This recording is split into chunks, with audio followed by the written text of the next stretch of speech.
अस्सलामुअलैकुम my dear students. आज के इस लेक्चर में एक्सरसाइज 4.2 आज हम 4.2 स्टार्ट करने जा रहे हैं। तो प्यारे बच्चों, इस एक्सरसाइज को स्टार्ट करने से पहले एक छोटा सा कॉन्सेप्ट है जो मैं आपको बताती हूँ। देखें, आपने पढ़ा हुआ है ना, ये एक मैट्रिक्स अगर आपके पास 1 2 3 4 ये है, आपने इसका माड लेना हो तो हम क्या करते हैं, सबसे पहले ए माड, यहाँ पे भी मैट्रिक्स का साइन ख़त्म करके ना हम माड का साइन लगा लेते हैं। ये होता है जब मैट्रिक्स में 2 रोज़ 2 कॉलम्स हों, आर्डर 2 by 2 हो तब। अब हम 4.2 में सारा मतलब नया मेथड है जो आपने पहले नहीं पढ़ा होगा, तो इसमें 3 by 3 का माड फाइंड करना सीखेंगे और मैट्रिसेस को एक्सपेंड कैसे करती हैं, ये सारी चीज़ें सीखेंगे। तो मैं आपको यहाँ पे 2 by 2 का बता रही हूँ, माड कैसे लेते हैं, इन दोनों को मल्टीप्लाई, इन दोनों को, तो 4 आ जाएगा। पहले ये फिर ये वैल्यू होती है माड वाला माइनस, जब भी माड ओपन करते हैं तो दरमियान में माइनस, 3 2s are 6, तो -2 माड आ जाएगा। ये तरीका तो है 2 by 2 मैट्रिक्स का माड निकालने का। जब हम क्वेश्चंस करेंगे तो हमारे पास 3 by 3 का होगा, तो उसका माड हम कैसे लेते हैं वो हम सीखते हैं। अरे बच्चों, यहाँ पे जो क्वेश्चन नंबर 1 है ये हमारा है एवेलुएट द फॉलोइंग डिटर्मिनेंट्स। तो हमने माड ओपन करने हैं, यानी कि माड हमने फाइंड करने हैं। तो हम इसका माड ओपन करते हैं, कैसे करेंगे, पहला पार्ट ये है हमारे पास। तो आपने सबसे पहले ना पहली रो के जरिए एक्सपेंड करेंगे, हम किसी भी रो या कॉलम को एक्सपेंड कर सकते हैं, तो बट ज़्यादा बेस्ट वे यही होता है कि हम पहली रो को एक्सपेंड करके इजीली माड फाइंड कर सकते हैं। तो क्या करना है, आपने यहाँ पे प्लस लगाना है, यहाँ पे माइनस, यहाँ पे प्लस। अब ये कैसे है, ये इसको याद रख लें कि ये हमने इस तरह से लगाना होता है। ये आगे को फैक्टर की डेफिनेशन होती है, वो जब मैं बताऊँगी ना वहाँ पे AIJ मैट्रिक्स, चले इस तरह होती है ना, ये -1 I + J यहाँ पे माड, ये एक तरीका होता है, वो मैं बाद में बताऊंगी। बहरहाल यहाँ पे बताने का मकसद ये है कि यहाँ पे हम प्लस लगाते हैं जब भी हम पहली रो को एक्सपेंड करते हैं। ये हर रो के लिए ना डिफरेंट होता है, मैंने आपको पहली रो का बताया। जब हम पहली रो को एक्सपेंड करते हैं, यहाँ पे प्लस, यहाँ माइनस, यहाँ प्लस लगा लेना होता है। अब देखिए, मैं पहले इस वैल्यू को लेती हूँ, तो +1 मैं इसी तरह लिख लूँगी। तो 1 वाली रो और कॉलम छोड़ देंगे, ये वाली रो ये वाला कॉलम छोड़ दें, बाकी क्या बचेगा, -1 -3 और 3 और 2 बचेगा। ये 3 है, उसको मैं अगेन लिख देती हूँ ताकि क्लियर नज़र आ जाए। 3 है, ये माइनस और फिर ये वाला -2, इसको मैंने इसी तरह लिख लिया, माड वाला माइनस। अब -2 वाली रो और कॉलम हम छोड़ देंगे, ये वाली रो ये वाला कॉलम छोड़ देंगे, बाकी बचता है 3 -3 -2 और 2, इसको हम इसी तरह लिख लेंगे, 3 -3 -2 और +2। फिर ये प्लस और यहाँ पे -4 था तो -4 आ जाएगा। अब हम -4 वाली ये वाली रो और कॉलम छोड़ देंगे, बाकी वैल्यू का माड ले लेंगे, 3 -1 -2 और 3। तो अब यहाँ पे ये 2 by 2 का माड बन गया है, जैसे हम पहले लेते आए हैं। मैंने अभी यहाँ पे साइड पे पहले बताया था स्टार्ट में 2 by 2 का माड कैसे लेते हैं। तो बाहर वाला +1 इसी तरह, इसको इसके साथ, इसको इसके साथ मल्टीप्लाई, ये -2 -9 आएगा, लेकिन माड वाला माइनस भी होता है ना, तो +9 बन जाएगा। माइनस माइनस क्या हो जाएगा, +2, इन दोनों को मल्टीप्लाई कर लें तो ये 6, इन दोनों को मल्टीप्लाई करेंगे +6 आएगा, लेकिन माड वाला माइनस होगा तो इस वजह से माइनस हो जाएगा। प्लस माइनस, ये बाहर -4, इसको मल्टीप्लाई करें, 3 3s are 9, और इन दोनों को मल्टीप्लाई करें तो माइनस माइनस प्लस, लेकिन माड वाला साथ माइनस आ जाएगा। ये तो प्लस होगा लेकिन माड वाला माइनस भी साथ आ जाता है। तो यहाँ पे हम +1 इसी तरह लिख लेते हैं, 9 -2 ये 7 आ जाएगा, 6 -6 0, तो यहाँ पे ये 0 और -4 इसी तरह लिख लेते हैं, 9 -2 7 आ जाएगा। तो 7 1s are 7, यहाँ पे 0 और 7 4s are 28।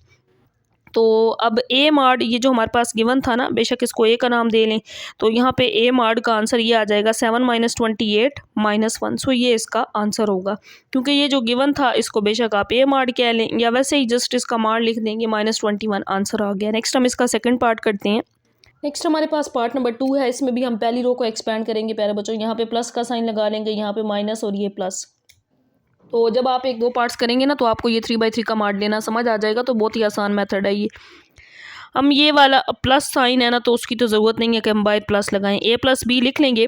A + B वाली रो और कॉलम छोड़ के बाकी वैल्यूज़ का माड लेंगे, ये वाली रो ये कॉलम छोड़ देंगे, बाकी क्या बचेगा, A + B, A - B, A और A + B, ये आ जाएगा। फिर माइनस ये वाली वैल्यू अब लिखेंगे ना, A - B, पहली रो से एक्सपेंड करें, पहली रो एज इट इज़, पहली रो और कॉलम छोड़ के बाकी का माड, A - B, A - B और A + B, ये आ जाएगा। अब लास्ट पे देखें क्या है, +A है, तो अब हमने A वाली रो और कॉलम छोड़ देनी है, मींस ये रो ये कॉलम छोड़ दें, बाकी इसका माड लेंगे। तो A + B, A minus B और ए। ये क्वेश्चन थोड़ा सा लेंथी है लेकिन है आसान, क्योंकि इसमें वैल्यूज़ नहीं है, ए बी फॉर्म में है, तो इसी तरह हम इसको हल करेंगे। बाहर ए प्लस बी, इसी तरह अंदर हम इसका मॉड ले लेते हैं, मल्टीप्लाई करेंगे ए प्लस बी का होल स्क्वायर। अब माइनस ए इसके साथ मल्टीप्लाई होगा, ए मैंने इसी तरह, और ए माइनस बी को बाद में हम मल्टीप्लाई करते हैं। माइनस ए माइनस बी मैंने इसी तरह लिख लिया। यहाँ पे ए मल्टीप्लाई होगा किसके साथ, ए प्लस बी के साथ, मॉड वाला माइनस ए माइनस बी से, तो ए माइनस बी का स्क्वायर, या दो दफ़ा लिख के मल्टीप्लाई भी कर सकते हैं। प्लस ए आ जाएगा, यहाँ पे ए से मल्टीप्लाई, ए स्क्वायर, ए माइनस, ये मॉड वाला माइनस, ए माइनस बी किससे मल्टीप्लाई होगा, ए प्लस बी से। पहले ए प्लस बी लिख लेंगे, फिर हम ए माइनस बी लिख लेंगे। तो ये सारी वैल्यूज़ मैंने मॉड को ओपन करके लिख ली। अब हम इनको सिंप्लीफाई करेंगे, ए प्लस बी, इसी तरह यहाँ पे प्यारे बच्चों A plus B whole square है, तो हम जानते हैं ये इक्वल होता है A square plus B square plus 2ab, minus A को अंदर मल्टीप्लाई, तो minus A square minus minus plus, और फिर ए बी आ जाएगा, माइनस ए माइनस बी हम इसी तरह लिख लेंगे, और यहाँ पे ए को मल्टीप्लाई कर देंगे, ए स्क्वायर प्लस ए बी। यहाँ पे हमें पहले स्क्वायर ओपन करना पड़ेगा, फिर हम माइनस को अंदर मल्टीप्लाई कर देंगे, तो ये आ जाएगा A square plus B square minus 2ab। यहाँ पे हम प्लस ए इसी तरह लिख लेते हैं, ए स्क्वायर, और यहाँ पे ए प्लस बी, ए माइनस बी, मल्टीप्लाई करने की ज़रूरत नहीं है, तो मैं डायरेक्टली इसको ए स्क्वायर माइनस बी स्क्वायर लिख देती हूँ, क्योंकि फार्मूला है ना, हम जानते हैं ए स्क्वायर माइनस बी स्क्वायर किसके इक्वल होता है, ए प्लस बी, ए माइनस बी। तो यहाँ पे अब ए स्क्वायर, तो ए स्क्वायर से कट जाएगा, ए प्लस बी इन टू, जो बाकी वैल्यू रह जाएगी वो 2ab 3ab ऐड हो जाएगा, 2ab प्लस ए बी, तो 3ab बन जाएगा, साथ बी स्क्वायर। यहाँ पे माइनस ए माइनस बी हम इसी तरह लिख लेते हैं, तो माइनस को पहले अंदर मल्टीप्लाई कर लेंगे, A square plus A B minus A square, ये minus B square minus minus plus 2ab हो जाएगा। और यहाँ पे हम माइनस को अंदर मल्टीप्लाई करते हैं, ए स्क्वायर माइनस ए स्क्वायर और माइनस माइनस प्लस, और साथ बी स्क्वायर आ जाएगा। अब इसमें ये कट जाएगा, इसमें ये ए स्क्वायर कट जाएगा, 2ab A B 3ab minus B square हो जाएगा। अब यहाँ पे हम पहले अंदर मल्टीप्लाई करेंगे ए को दोनों के साथ, तो ये बन जाएगा 3a स्क्वायर बी, जब ए इसके साथ मल्टीप्लाई होगा तो ए बी स्क्वायर, बी को अंदर मल्टीप्लाई दोनों के साथ, तो 3ab स्क्वायर, बी स्क्वायर और बी यहाँ बी क्यूब बन जाएगा। माइनस ए माइनस बी बाहर रखते हैं, पहले यहाँ पे इसको ऐड करना पड़ेगा, 2ab प्लस ए बी, ये 3ab, फिर माइनस बी स्क्वायर बन जाएगा, और यहाँ पे प्लस ए और अंदर बी स्क्वायर रह गया, और उसको हम एज इट इज़ लिख लेंगे। अब ये वैल्यू तो एज इट इज़, यहाँ पे हम इसको अंदर मल्टीप्लाई करेंगे, तो 3a square B, A B square plus 3ab square, यहाँ पे ये बी क्यूब है। अब पहले माइनस ए को अंदर मल्टीप्लाई, ये माइनस माइनस, फिर प्लस बी को अंदर मल्टीप्लाई करेंगे, क्योंकि ये माइनस भी तो मल्टीप्लाई होना है, या तो पहले ए माइनस बी को कर लें, बाद में माइनस से साइन चेंज, लेकिन मैं एक साथ ही कर रही हूँ स्टेप को। माइनस ए को मैं अंदर मल्टीप्लाई करूँगी, तो minus 3a square B, minus A जब इसके साथ मल्टीप्लाई, तो ये प्लस ए बी स्क्वायर। अब ये माइनस माइनस, अब मैंने प्लस बी को मल्टीप्लाई करना है, तो 3ab स्क्वायर, तो ये प्लस बी है तो इस वजह से माइनस ही रहेगा, और यहाँ पे बी क्यूब आ जाएगा, ए बी स्क्वायर। अब हम इसमें से देखते हैं कौन कौन सी वैल्यू कैंसिल आउट। एक तो ये प्लस बी क्यूब, ये माइनस बी क्यूब से कट जाएगा, और ये ए स्क्वायर बी वाली ये वैल्यू प्लस माइनस वाली कट गई, ये भी A B square A B square A B square A B square A B square, तो बाकी जितनी वैल्यूज़ हैं ए बी स्क्वायर वाली, और सारी प्लस के साथ है, तो हम इनको ऐड भी कर सकते हैं। 3 और 1 4, 4 और 1 5, 5 और 3 8, 8 और 1 9, तो इसका आंसर आ जाएगा 9a बी स्क्वायर। तो ये हमारा पार्ट नंबर 2 था, बहुत ही आसान क्वेश्चन है, थोड़ी सी इसमें ये मल्टीप्लिकेशन थी, सिंप्लीफिकेशन ये आप करेंगे तो आपका ये वाला आंसर आ जाएगा। नेक्स्ट हम पार्ट नंबर 3 करते हैं। हमारे पास क्वेश्चन नंबर 1 का पार्ट नंबर 3 है प्यारे बच्चों। इसमें भी हमने पहली रो को एक्सपेंड करते हुए इसका मॉड फाइंड करना है, तो यहाँ पे हम प्लस लगा लेंगे, यहाँ पे माइनस और यहाँ पे प्लस का साइन, तो यहाँ पे 2x इसी तरह आ जाएगा, 2x वाली रो और कॉलम छोड़ के बाकी का मॉड, तो ये वाली रो और कॉलम छोड़ देंगे, बाकी क्या रह जाएगा 2y y और 2z, यही रह जाएगा। फिर यहाँ पे माइनस एक्स, अब माइनस एक्स वाली रो और कॉलम छोड़ के बाकी का मॉड, ये रो और कॉलम छोड़ दें, बाकी y z और 2z रह जाएगा। तो इन वैल्यूज़ को हम यहाँ पे लिख लेंगे इसी तरह। फिर x, अब x वाली रो और कॉलम हम छोड़ देंगे, ये वाली रो ये कॉलम जिसके अंदर x आ रहा है, बाकी क्या रह जाएगा y 2y z और 2z, सॉरी ये रो और कॉलम छोड़ी तो z और z रह गया, ये वैल्यू आ गई। तो अब हमने सिंपल इसका मॉड ओपन करना है, जैसे हम 2/2 का मॉड लेते हैं, इन दोनों को मल्टीप्लाई, तो ये आ जाएगा 2 2s are 4 और साथ y z, इन दोनों को मल्टीप्लाई लेकिन दरमियान में माइनस, तो वाई जी आ जाएगा। माइनस एक्स इसी तरह इसका मॉड लें तो ये 2yz, फिर माइनस ये इससे मल्टीप्लाई होगा तो ये yz आ जाएगा। फिर x लिखेंगे, इन दोनों को मल्टीप्लाई तो ये yz और माइनस 2yz आ जाएगा। अब बाहर वाली वैल्यू है तो इसके अंदर तो मल्टीप्लाई होना है, तो ये आ जाएगा 4 2s are 8 बन जाएगा ना xyz minus 2xyz minus x को मल्टीप्लाई तो minus 2xyz minus minus plus हो जाएगा xyz आ जाएगा। xyz क्योंकि x अंदर मल्टीप्लाई होगा माइनस 2xyz। अब इसमें से देखते हैं जो जो वैल्यूज़ कैंसिल आउट होती हैं उनको हम कैंसिल आउट कर देंगे। तो ये 8xy, इसको अच्छा मैं इसी तरह लिख लेती हूँ प्यारे बच्चों। देखिएगा नेक्स्ट हम क्या करते हैं, 2 और 2 4 ये देखिए माइनस 2 माइनस 4 और माइनस 2 कितना हो जाएगा, माइनस 6xyz मैंने ऐड कर लिया है। xyz और ये xyz अगर मैं ऐड करूं तो ये 2xyz बन जाएगा। 8 और 2 10 माइनस 6 करेंगे तो हमारे पास जो आंसर होगा ये देखें 10 माइनस 6 कर लें 4 और 4 10 माइनस 6 2 और 2xyz उसमें ऐड करें तो ये आपके पास बन जाता है 4xyz। This is our answer. तो ये हमने इसका मॉड फाइंड किया तो हमारे पास आंसर ये आ गया। नेक्स्ट हमारे पास क्वेश्चन नंबर 2 है प्यारे बच्चों। ये very very important short question है। अब इसमें एक वर्ड इस्तेमाल कर दिया गया है विदाउट एक्सपेंशन का। इसका क्या मतलब है कि हम इस तरीके से जैसे हम पहले करते थे ना, यहाँ प्लस माइनस प्लस हमने क्वेश्चन 1 किया कि हम एक्सपेंड करने, तो वो तरीका तो नहीं लगा सकते। अब हमने तरीका कौन सा लगाना है, प्रॉपर्टीज़ ऑफ डिटर्मिनेंट्स।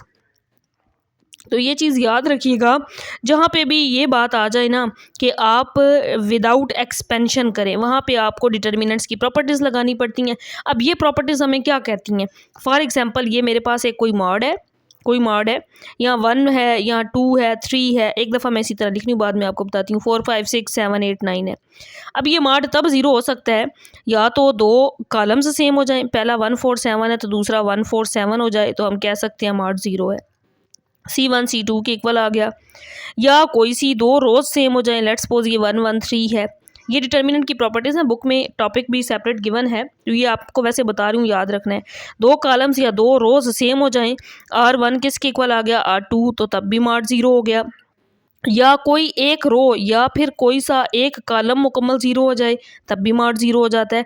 इनको हम कहते हैं प्रॉपर्टीज़ ऑफ डिटर्मिनेंट्स। अब इन्हीं को यूज़ करते हुए विदाउट एक्सपेंशन, मतलब हम एक्सपेंड नहीं कर सकते पहली रो को, जैसे हमने पहले मॉड फाइंड किया उस तरीके से नहीं करेंगे। आंसर अगर उस तरीके से करते हैं ज़ीरो प्रूव हो जाता है, बट वो क्वेश्चन में ये बात करता है विदाउट एक्सपेंशन करें, तो फिर हम वो मेथड नहीं लगा सकते। हमें अब ये वाला मेथड लगाना पड़ेगा डिटर्मिनेंट की प्रॉपर्टीज़ का मतलब ये है कि हमें या तो दो रोज़ या दो कॉलम्स या फिर किसी एक कॉलम या रो को ज़ीरो बनाना पड़ेगा। कोई एक केस बना दें तो फिर ये ज़ीरो प्रूव हो जाएगा। तो लेफ़्ट हैंड साइड को हम ले लेते हैं और फिर हम इसको सिंप्लीफाई कर लेते हैं। लेफ़्ट हैंड साइड अगर मैं 8 - 7 करूँ 1, 9 - 7 करूँ 2, 7 - 5 2, यहाँ पे 2 हम कॉमन ले लें, मतलब सेम बन सकता है। कैसे, देखें मैंने एक कॉलम फिक्स कर लिया 7 5 2, ये मैंने फिक्स कर लिया है। अब मैं यहाँ पे क्या करूँगी, सबसे पहले कॉलम 2 को कॉलम 1 में से माइनस करूँगी। अगर मैं कॉलम 2 को कर रही हूँ तो फिर मैं कॉलम 3 को भी, क्योंकि कॉलम 1 मैंने सेम फिक्स कर लिया, बाकी दोनों कॉलम्स को मैं उसमें से माइनस कर रही हूँ। 8 - 7 1, 6 - 5 1, 3 - 2 1। अब कॉलम 3 को भी हम इसमें से माइनस करेंगे। 9 - 7 2, 7 - 5 2, 4 - 2 2। अभी भी दो कॉलम्स इक्वल नहीं आए तो डिटर्मिनेंट ज़ीरो नहीं हो सकता। अगर मैं इसमें से 2 कॉमन ले लूँ, किस में से, C3 में से, तो पहला कॉलम तो सेम रहेगा, दूसरा कॉलम सेम रहेगा। इसमें से जब 2 कॉमन लिया तो अंदर क्या रह गया, 1 1 रह गया।